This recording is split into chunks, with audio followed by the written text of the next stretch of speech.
Subscribe कीजिए royal teacher को education संबंधी न्यूज़ तुरंत पाने के लिए।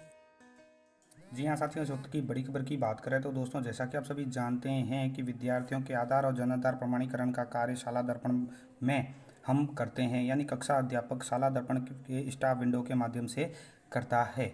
ये कार्य पिछले वर्ष भी हमने किया था, लेकिन इस वर्ष एक बार फिर से रीऑथेंटिकेशन हमसे करवाया जा रहा है। जन आधार कार्ड जो विद्यार्थियों के नंबर है जन आधार के, उन नंबर के आधार पर विद्यार्थियों का डेटा अपने को मैच करना है विद्यालय रिकॉर्ड के अनुसार।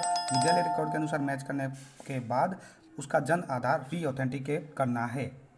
ये रीऑथेंटिक करने के संबंध में राजस्थान स्कूल शिक्षा परिषद की ओर से ये लेटर जारी किया गया है कि शाला दर्पण पर विद्यार्थियों के जन आधार पुनः प्रमाणीकरण के संबंध में। तो यहाँ पे पुनः प्रमाणीकरण हम सभी को करना है, और जो जो कक्षा अध्यापक है वो अपने स्टाफ विंडो के माध्यम से, पर्सनल स्टाफ विंडो के माध्यम से इसको करेंगे। शाला दर्पण पोर्टल पर विभिन्न जो लाभकारी योजनाएं हैं वो विद्यार्थी के जन आधार डाटा प्रमाणीकरण करवाया जाता है उसके लिए, जिसमें एक बार प्रमाणीकरण हो जाने के बाद विभिन्न कारणों एवं कतिपय परिस्थितियों के मद्देनजर विद्यार्थी विशेष के डाटा के पुनः प्रमाणीकरण की आवश्यकता के मद्देनजर कक्षा अध्यापक के स्टाफ विंडो लॉगिन पर पुनः प्रमाणीकरण की सुविधा उपलब्ध करवा दी गई है, यानी कि रीऑथेंटिकेशन की सुविधा उपलब्ध करवा दी गई है। ये कक्षा अध्यापक के स्टाफ विंडो पर मिलेगी।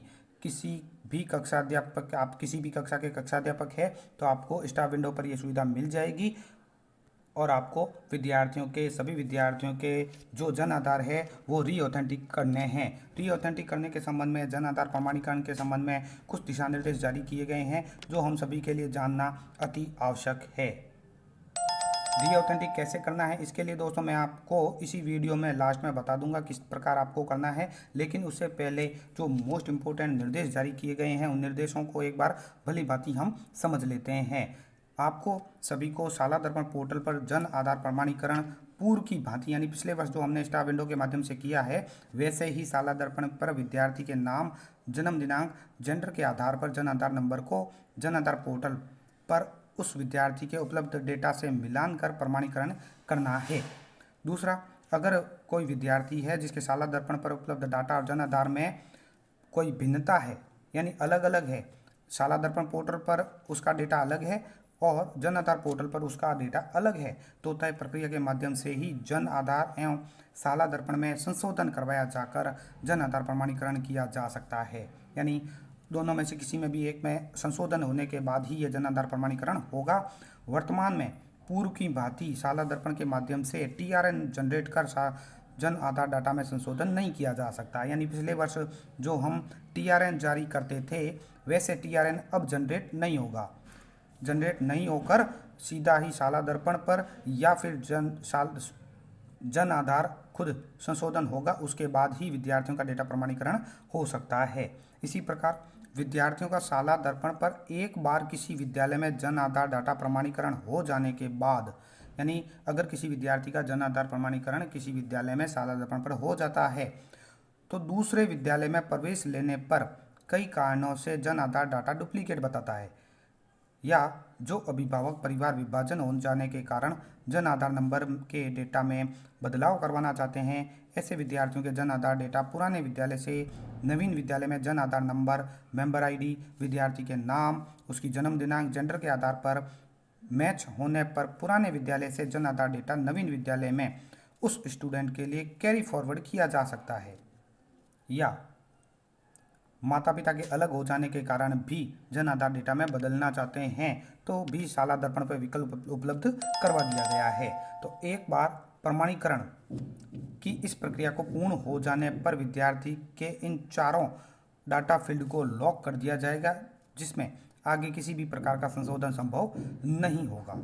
अब क्लास टीचर को जो सुविधा दी गई है वो आपको बता दें कि जिन विद्यार्थियों के पूर्व में जन आधार डेटा प्रमाणीकरण कर दिया गया है, जिस विद्यार्थियों का जो विद्यार्थी हमारे विद्यालय में पढ़ रहे थे, अध्ययनरत थे, पूर्व में भी हमने जन आधार प्रमाणीकरण उनका किया है, तो उनका रीवैलिडेट करने हेतु दो सुविधाएं आपको दी गई है।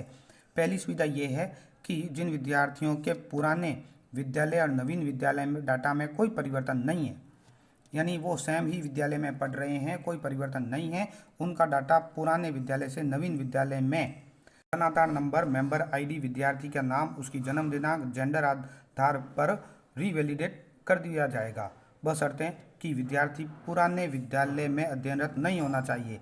ऐसी स्थिति में उस विद्यालय से अपनी टीसी जारी करवानी होगी। दूसरा, जिन विद्यार्थियों के पूर्व विद्यालय में प्रमाणित शाला दर्पण डाटा एवं नवीन विद्यालय के शाला दर्पण डाटा में नवीन डाटा में कोई भी अंतर है तो शाला दर्पण से विद्यार्थी के अभिभावक के जन आधार मोबाइल पर ओटीपी जनरेट कर जन आधार प्रमाणित करें। यानी विद्यार्थी के अभिभावक के मोबाइल नंबर दिए गए हैं, आपको ओटीपी जनरेट करना है और जन आधार प्रमाणीकरण करना है। मोबाइल पर ओटीपी तभी जनरेट किया जा सकता है जब इस प्रक्रिया के बारे में संबंधित विद्यार्थी या अभिभावक को जानकारी हो और विद्यालय के अधिकृत प्रभारी को अभिभावक द्वारा ओटीपी शेयर किया जा सके।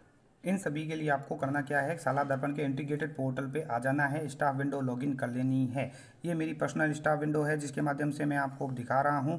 यहाँ पे जो 3 लाइनें आती है, 3 डॉट इस साइड में, उसके ऊपर क्लिक करके इस तरह के ऑप्शन आपके सामने खुल जाएंगे और नीचे की ओर जाएंगे तो यहाँ पे देखिए ऑथेंटिक स्टूडेंट जन आधार लिखा आ जाएगा। तो इसके ऊपर आपको क्लिक करना है। क्लिक करने पर जो आप सब ऑप्शन है वो भी ओपन हो जाते हैं। Authentic student Jan Aadhaar info, री ऑथेंटिक स्टूडेंट जन आधार, तो ये दूसरा कॉलम आपको मिलेगा री ऑथेंटिक का। आपको दोबारा जो ऑथेंटिक करने हैं वो री ऑथेंटिक है। री ऑथेंटिक सभी विद्यार्थियों के होंगे तो इसके ऊपर क्लिक करके आप री ऑथेंटिक कर सकते हैं। इसके बाद फर्स्ट स्टेप के अंतर्गत दोस्तों आपको सबसे पहले क्लास एंड सेक्शन यहाँ से चूज करना है। आपके सामने 2 ऑप्शन आ जाएंगे। ऑलरेडी ऑथेंटिक स्टूडेंट देखना चाहते हैं वो, नॉट ऑथेंटिक स्टूडेंट देखना चाहते हैं तो वो, तो दोनों को ही आपको ऑथेंटिक करना है। इसके लिए पहले मैं आपको दिखा देता हूँ ऑलरेडी जो ऑथेंटिक है।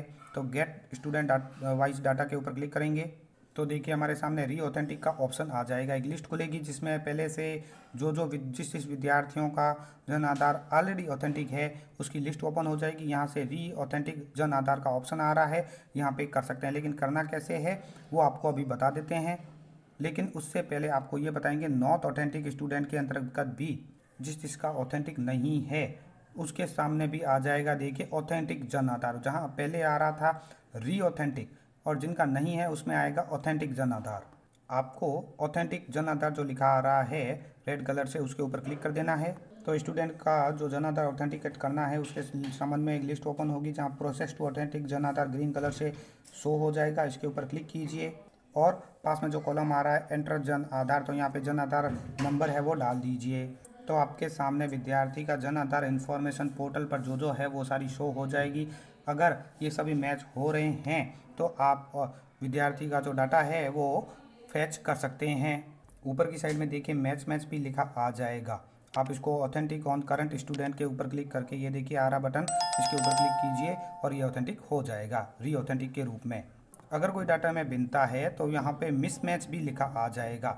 मिसमैच अगर आता है तो ओटीपी द्वारा आपको विद्यार्थी के जो गार्जियन हैं जो मोबाइल नंबर यहाँ पे डाले हैं उसके ऊपर ओटीपी भेजना है, ओटीपी से वेरीफाई करना है। ओटीपी कैसे भेजनी, किसके लिए भेजनी, उसके संबंध में दोस्तों मैंने पहले ही 2 पॉइंट आपको बताए हैं। उस आधार था विद्यार्थियों के जन आधार को री ऑथेंटिक करने का प्रोसेस। उम्मीद है दोस्तों ये वीडियो आपको पसंद आई होगी। वीडियो पसंद आए तो जरूर लाइक शेयर और सब्सक्राइब कीजिए। पास में आने वाले घंटी के बटन को जरूर दबाएं एजुकेशन संबंधी न्यूज़ तुरंत पाने के लिए।